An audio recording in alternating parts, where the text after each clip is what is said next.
Life നല്ലൊക്കെ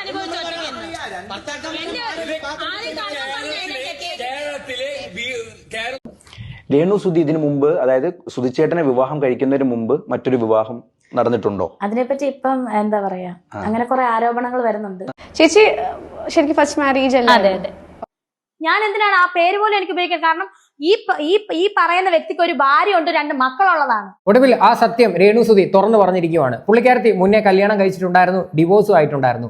ഈ ഒരു സത്യമാണ് ഇത്രയും നാള് എല്ലാവരുടെ മുന്നിൽ മറച്ചു വെച്ചുകൊണ്ടിരുന്നത്. എല്ലാ ഇന്റർവ്യൂസിലും ചെന്ന് ഞാൻ കല്യാണമേ കഴിച്ചിട്ടില്ല, ഞാൻ ജീവിതത്തിൽ ഒരു കല്യാണമേ കഴിച്ചിട്ടുള്ളൂ എന്ന് കള്ളത്തരം പറഞ്ഞുകൊണ്ട് നടക്കുമായിരുന്നു ഇവര്. എന്തായാലും അബദ്ധത്തിൽ വായിൽ നിന്ന് വീണതാണെന്ന് തോന്നുന്നു. എന്തായാലും സത്യം വിളിച്ച് പറഞ്ഞിട്ടുണ്ട്. എന്തായാലും ലൈവിന്റെ കുറച്ച് പോർഷൻ ഞാൻ നിങ്ങളെ കാണിക്കാം.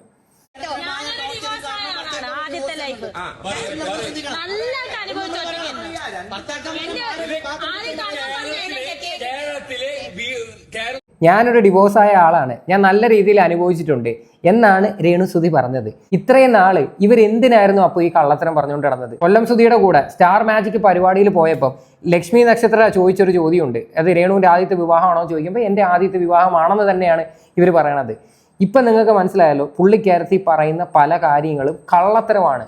ചുമ്മാതെ നാട്ടുകാരുടെ കണ്ണിൽ പൊടിയിടാൻ വേണ്ടി കാണിച്ചു കൂട്ടുന്ന കുറച്ച് നാടകം. പുള്ളിക്കാരത്തിയുടെ ലൈഫിൽ കുറെ അനുഭവിച്ചിട്ടുണ്ടെന്നൊക്കെ പറയുന്നുണ്ട്. ശരിക്കും പറഞ്ഞു കഴിഞ്ഞാൽ രേണു ഇവിടെ 1, 2, 3 എത്ര വേണമെങ്കിലും കല്യാണം കഴിച്ചിട്ട് അതൊന്നും നമ്മളെ ബാധിക്കുന്ന പ്രശ്നമല്ല. പക്ഷേ പബ്ലിക്കിന്റെ മുന്നിൽ വന്ന് ഈ കള്ളം പറയുന്നുണ്ടല്ലോ, അതാണ് ഇവരുടെ ഏറ്റവും വൃത്തികെട്ട സ്വഭാവം എന്ന് വെച്ച് കഴിഞ്ഞാൽ.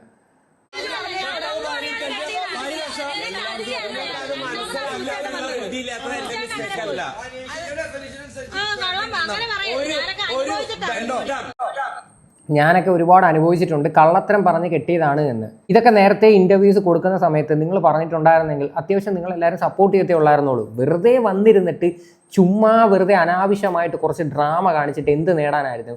ഇവിടെ വേറൊരു പയ്യൻ്റെ കൂടെ ഒരു ഇന്റർവ്യൂ ഉണ്ടായിരുന്നല്ലോ, അതിനകത്ത് അവൻ കുറേ കാര്യങ്ങൾ ഇത് റിലേറ്റ് ചെയ്ത് ചോദിച്ചിട്ടുണ്ടായിരുന്നു. അതായത് ഈ കല്യാണത്തിൽ റിലേറ്റ് ചെയ്തിട്ട് അന്ന് എന്തെല്ലാം ഡയലോഗായിരുന്നു ഇവരടിച്ചത്. ഞാൻ ആ ഇന്റർവ്യൂ ഞാൻ നിങ്ങളെ കാണിച്ചു തരാം. രേണു സുധി ഇതിനു മുമ്പ്, അതായത് സുധിച്ചേട്ടനെ വിവാഹം കഴിക്കുന്നതിന് മുമ്പ് മറ്റൊരു വിവാഹം നടന്നിട്ടുണ്ടോ? അതിനെപ്പറ്റി ഇപ്പം എന്താ പറയാ, അങ്ങനെ കുറെ ആരോപണങ്ങൾ വരുന്നുണ്ട്. അതായത് ഇതൊരു ആരോപണം മാത്രമാണെന്നാണ് രേണു സുധി പറഞ്ഞുകൊണ്ടിരുന്നത്. ശരിക്കും പറഞ്ഞാൽ ഈ ഞാലിയാങ്കുഴി ബിനു എന്ന് പറയുന്ന ഒരു വ്യക്തി ഉണ്ടല്ലോ, ഇയാളെയൊക്കെ ബിഗ് ബോസിന്റെ അകത്ത് കയറ്റണം. അതാണ് വേണ്ടത്. ഇവർ പറഞ്ഞേക്കുന്നത് എല്ലാം സത്യമാണോ? അതായത് ഇവർ പറഞ്ഞേക്കുന്നത് ഞാലിയാങ്കുഴി ബിനു ആയിട്ടുള്ള ലൈഫിൽ ഇവർ ഒരുപാട് അനുഭവിച്ചിട്ടുണ്ടെന്നൊക്കെയല്ലേ പറയുന്നത്. അപ്പം വൈൽഡ് കാർഡ് എൻട്രി ആയിട്ട് ഇവിടെ ഞാലിയാങ്കുഴി ബിനുവിനെ ബിഗ് ബോസിൽ കൊണ്ടുവരിക, അതാണ് ഇവിടെ ചെയ്യേണ്ടത്. അതിനെക്കുറിച്ച് ഇപ്പം മനസ്സ് തുറക്കാൻ പറ്റുന്ന ഒരു സമയമാണ്. അതുകൊണ്ടാണ് ചോദിക്കുന്നത്. കാരണം ഒരുപാട് കമന്റുകളായിട്ടും ഒരുപാട് എന്താ പറയുക, സോഷ്യൽ മീഡിയ ബുള്ളിങ്ങിലെല്ലാം ഒരുപാട് കാണുന്നുണ്ട്. രേണു സുധി ഓൾറെഡി ഒരു വിവാഹിതയായിരുന്നു, ഡൈവോഴ്സ് ചെയ്തിട്ടാണ് സുധിച്ചേട്ടനുമായിട്ട് കണ്ടുമുട്ടുന്നത്. അതിന്റെ എന്താണ് സത്യം? ആ സത്യമാണ് ജനങ്ങളിലേക്ക് എത്തിക്കാം, ജനങ്ങൾക്ക് അറിയണം എന്നാഗ്രഹിക്കുന്ന ഒരു ചോദ്യമാണ്. ശരിക്കും ഈ ഞാലിയാങ്കുഴി ബിനുവിൻ്റെ ഒരു കമൻറ്റ് കുത്തിപ്പൊക്കിയത് ഞാനായിരുന്നു അതിനെ പറ്റിയിട്ട് എടുത്ത് വെച്ചിട്ട് സംസാരിച്ചിട്ടുണ്ടായിരുന്നത്. അതിനുശേഷമാണ് ഈ ഒരു വിഷയം നല്ല രീതിയിൽ ചർച്ചയാവുകയും പിന്നെ ഈ പുള്ളിക്കാർക്ക് ഇൻ്റർവ്യൂ ഒക്കെ കൊടുക്കുകയൊക്കെ ചെയ്തിട്ടുണ്ടായിരുന്നത്. ശരിക്കും അന്നേ ഈ ഒരു കോൺട്രവേഴ്സി വന്ന സമയത്ത് ഇത് തുറന്ന് പറഞ്ഞായിരുന്നെങ്കിൽ ഒറ്റ വാക്കിൽ തീർക്കാവുന്ന ഒരു വിഷയമായിരുന്നത്. അതായത് ഞാൻ കല്യാണം കഴിച്ചിട്ടുണ്ട്, പക്ഷേ അൺഫോർച്ചുനേറ്റ്ലി എനിക്ക് ആ ഒരു ലൈഫ് സെറ്റ് ആവാത്തത് കൊണ്ട് ഞങ്ങൾ ഡിവോഴ്സായി, അതുകൊണ്ടാണ് ഞാൻ പുതിയ കല്യാണം കഴിച്ചതെന്ന് പറഞ്ഞാൽ ഇവിടെ ഒരു തെറ്റുമില്ല. ഇതിപ്പോൾ സുധിയുടെ ഇപ്പോൾ ഇവിടെ 2ാമത്തെ 3ാമത്തെ ഭാര്യ വരെ രംഗത്ത് വന്നിട്ടുണ്ടായിരുന്നു. അപ്പൊ അങ്ങനെ ഇരിക്കുന്ന ഒരു സാഹചര്യത്തിൽ ഇവർക്ക് ഇത് തുറന്നു പറഞ്ഞു കഴിഞ്ഞാൽ എന്താ പ്രശ്നം? എന്താ പറയാ, ഇപ്പം സുധിച്ചേട്ടന് മുന്നിലുള്ള ലൈഫ് എന്താ പറയാ, ഇപ്പൊ എന്തുണ്ടെങ്കിലും എന്റെ ലൈഫിൽ എന്തുണ്ടെങ്കിലും അത് സുധിച്ചേട്ടനും വേണ്ടപ്പെട്ടവരും അറിഞ്ഞിട്ടാണ് എന്തായാലും ലൈഫിലോട്ട് കടന്നത്. പിന്നെ അതിപ്പം പാസ്റ്റ് ഈസ് പാസ്റ്റ് എന്ന് പറയുന്ന പോലെ ആൾക്ക് ഞാനൊരു വാക്ക് കൊടുത്തിട്ടുണ്ടായിരുന്നു. ആളെൻ്റെ അടുത്ത് പറഞ്ഞിട്ടുണ്ട്, എന്തും വന്നോട്ടെ അത് നമ്മള് നമ്മുടെ ലൈഫ് മാത്രം മുന്നോട്ട് കൊണ്ടുപോവാ, അതിനെപ്പറ്റി ഒന്നും കൂടുതൽ നമ്മൾ ചെയ്യണ്ട. ആളും ആളുടെ ലൈഫിനെ പറ്റി കുറച്ച് കാര്യങ്ങളൊക്കെ പറഞ്ഞിട്ടുണ്ടായിരുന്നു. ആൾക്ക് ഞാനൊരു വാക്ക് കൊടുത്തിട്ടുണ്ടായിരുന്നു എന്ന്. അതായത് എൻ്റെ ലൈഫിൽ നടന്ന കാര്യം നമ്മൾ രണ്ടുപേരും മാത്രം അറിഞ്ഞാൽ മതി എന്നൊക്കെയുള്ള രീതിയിലുള്ള വാക്കായിരിക്കും. അങ്ങനെയാണെങ്കിൽ പിന്നെ ഇവരിപ്പോൾ എന്തിനാ ബിഗ് ബോസിനകത്ത് എന്ന് ഈ ഒരു കാര്യം വിളിച്ച് പറഞ്ഞത്? ഇതൊക്കെയാണ് ഇവരുടെ കുഴപ്പം. മാന്യമായിട്ട് ഇവർക്ക് ഇതിനൊരു ആൻസർ കൊടുക്കാം, പക്ഷെ ഇവരത് ചെയ്യത്തില്ല. ഇനി വെറൈറ്റി മീഡിയയിൽ കൊടുത്ത ഇന്റർവ്യൂവിൽ പുള്ളിക്കാരത്തി പറയുന്നൊരു ഡയലോഗ് ഞാൻ കേൾപ്പിക്കാം. ചേച്ചി ശരിക്കും ഫസ്റ്റ് മാരേജ് അല്ലേ? അതെ അതെ. ഇതൊക്കെയാണ് പുള്ളിക്കാരത്തിയുടെ ഒരു സ്വഭാവം എന്ന് വെച്ച് കഴിഞ്ഞാൽ, നാക്കെടുത്ത് കഴിഞ്ഞാൽ കള്ളം മാത്രം പറഞ്ഞുകൊണ്ട് നടക്കുന്നത്. ഇങ്ങനെ ഒരു സ്ത്രീയെ എങ്ങനെ സപ്പോർട്ട് ചെയ്യാൻ പറ്റുമെന്ന് നിങ്ങൾ തന്നെ പറ. വെറുതെ അനാവശ്യമായിട്ടായിരുന്നു ഈ ഒരു വിഷയത്തിൻ്റെയൊക്കെ കോൺട്രവേഴ്സി ഉണ്ടായിട്ടുണ്ടായിരുന്നത്. ഇപ്പം വീണ എസ് പിള്ള എന്ന് പറയുന്ന അവരുടെ ഒരു കേസ് എടുക്കാം. അവരുടെ ഇൻ്റർവ്യൂവിനകത്ത് അവർ പറഞ്ഞിരിക്കുന്ന കുറച്ച് കാര്യം ഉണ്ടായിരുന്നു. അതായത് ഈ കൊല്ലം സുധി എന്ന് പറയുന്ന ഒരു വ്യക്തിയെ പരിചയപ്പെടുന്നതിന് മുന്നേ പുള്ളിക്കാരത്തേക്ക് ഒരു റിലേഷൻഷിപ്പ് ഉണ്ടായിരുന്നു. പിന്നെ അതിനുശേഷം ആ റിലേഷൻ ബ്രേക്കപ്പ് ആയിട്ടുണ്ടായിരുന്നു. അതിനുശേഷമായിരുന്നു ഈ പറയുന്ന കൊല്ലം സുധിയെ കല്യാണം കഴിച്ചതെന്ന് വളരെ വ്യക്തമായിട്ട് വീണ വന്ന് പറഞ്ഞിട്ടുണ്ടായിരുന്നു. പക്ഷേ ഇവിടെ രേണു സുധി എന്ന് പറയുന്ന ഒരു വ്യക്തി എന്തുകൊണ്ടാണ് ഈ കാര്യങ്ങളൊക്കെ വന്നിരുന്ന് പറയാത്തത്?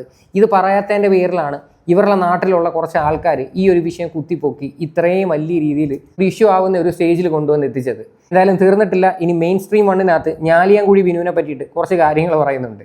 ചേച്ചിയുടെ ലൈഫിൽ ഒരു ആദ്യ വിവാഹം ഉണ്ടായി എന്ന് പറയുന്നത് ചേച്ചിയുടെ ലൈഫിൽ മുന്നേ ഉണ്ടായിട്ടുള്ള ഏതെങ്കിലും ഒരു ദുരനുഭവത്തെയാണോ ഇത്തരത്തിൽ വിവാഹ ജീവിതം അല്ലെങ്കിൽ ആദ്യം വിവാഹം കഴിച്ചു എന്ന തരത്തിൽ പറയുന്നത്?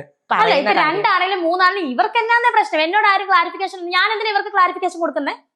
ഇവിടെ രേണു സുധി എന്ന് പറയുന്ന ഒരാൾ 1 കെട്ടിയാലോ 2 കെട്ടിയാലോ 3 കെട്ടിയാലോ ഇവിടെ യാതൊരു വിധ പ്രശ്നമില്ല. നിങ്ങൾക്ക് ആരെ വേണമെങ്കിലും കല്യാണം കഴിക്കാം, അത് നിങ്ങളുടെ റൈറ്റ്സ് ആണ്.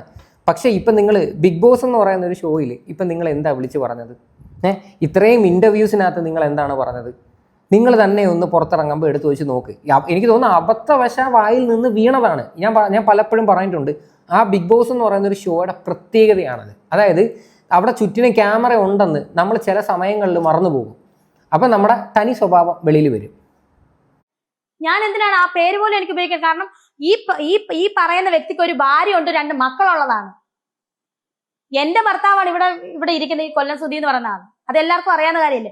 പിന്നെ ഞാൻ സത്യം പറഞ്ഞ എനിക്ക് അതിന് മുന്നേ 2 ദിവസം മുന്നേ അടുത്ത ആരോപണം സുധിച്ചേട്ടന്റെ വിവാഹത്തെ പറ്റി, അടുത്തത് കല്യാണരാമനാണ്, കളിയാക്കലാണ്. ഈ മരിച്ചുപോയ വ്യക്തി, മരിച്ച് മണ്ണോട് ചേർന്നൊരു വ്യക്തിയെ പറ്റി ഇങ്ങനെയൊക്കെ പറയാനും ഇങ്ങനെയൊക്കെ കമന്റ് ഇടാനും ഒരു വിവരം കെട്ട ആൾക്കാരാണല്ലോ എന്നാണ് ഞാൻ ഓർക്കുന്നത്.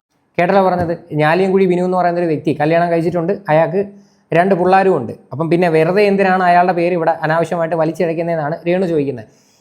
ഈ ഒരു പേര് വന്ന സമയത്ത് തന്നെ രേണു ഒന്ന് തുറന്നു പറയായിരുന്നു, എൻ്റെ കല്യാണം കഴിഞ്ഞിട്ടുണ്ട്, അതിനിപ്പോൾ എന്താ ഇത്രയും വലിയൊരു പ്രശ്നമൊന്നും. ഇപ്പം ബിഗ് ബോസിനകത്ത് എന്ന് പറഞ്ഞ ഡയലോഗ് കണ്ടില്ലേ? അതായത് എന്താണ് ഞാൻ ഒരുപാട് അനുഭവിച്ചിട്ടുണ്ട്, കള്ളത്തരം പറഞ്ഞാണ് കല്യാണം കഴിച്ചതെന്നൊക്കെ. കുറച്ച് നാൾക്ക് മുന്നേ ഇവർ ഈ ഞാലിയാൻകുഴി ബിനുവിനെ വലിയ രീതിയിൽ പുകഴ്ത്തി സംസാരിക്കുന്നതാണ് നിങ്ങൾ കേട്ടത്. എന്തായാലും ഇതിൽ കൂടുതൽ എനിക്കൊന്നും പറയാനില്ല. ഇതാണ് ഇവരുടെ ശരിക്കുള്ള സ്വഭാവം. ഇതിനിയെങ്കിലും മനസ്സിലാക്കിയില്ലെങ്കിൽ എനിക്ക് വേറെ ഒന്നും പറയാനില്ല. അല്ലെങ്കിൽ വരും ദിവസങ്ങളിൽ അറിയാൻ പറ്റും. ഇപ്പോൾ അവരവിടെ കിടന്ന് വീട്ടിൽ പോണേ എന്ന് പറഞ്ഞുകൊണ്ട് നടക്കുവാണ്. ഇവിടെ ബിഗ് ബോസ് എന്ന് പറയുന്ന ഒരു ഷോയിൽ വരുന്നതിന് മുന്നേ ഇവർ ഈ പറയുന്ന ഹെയർ ട്രീറ്റ്മെൻറ്റും കാര്യങ്ങളൊക്കെ ചെയ്യണ്ടേ? എന്തായാലും ഈ മുടിയെക്കാട്ടിയും വലുതാണ് ഇവർക്ക് ഈ ബിഗ് ബോസ് എന്ന് പറയുന്ന ഒരു പ്ലാറ്റ്ഫോം. ഇത്രയും വലിയൊരു പ്ലാറ്റ്ഫോം കിട്ടിയിട്ട് അതിനകത്ത് ചെന്നിട്ട് കുറച്ച് ദിവസം കഴിയുമ്പം എനിക്ക് വീട്ടിൽ പോകണം എന്നൊക്കെ പറയുന്നത് എന്ത് ലോജിക്കാണെന്ന് എനിക്ക് മനസ്സിലാവുന്നില്ല. ഒരുപാട് ആൾക്കാരുടെയൊക്കെ അവസരങ്ങളാണ് ഇവരൊക്കെ കാരണം നഷ്ടപ്പെടുത്തുന്നത്. ഇനി ഇവർ അതിനകത്ത് ചെന്ന് എന്തെങ്കിലും കണ്ടന്റ് കൊടുക്കുന്നുണ്ടോ? അതുമില്ല. എന്തായാലും ഈ ഒരു വിഷയമായിട്ട് ബന്ധപ്പെട്ട് നിങ്ങളുടെ എല്ലാവരുടെയും അഭിപ്രായങ്ങൾ എന്താണെന്ന് വെച്ചാൽ നിങ്ങൾ തീർച്ചയായിട്ടും കമൻറ്റ് ചെയ്യുക.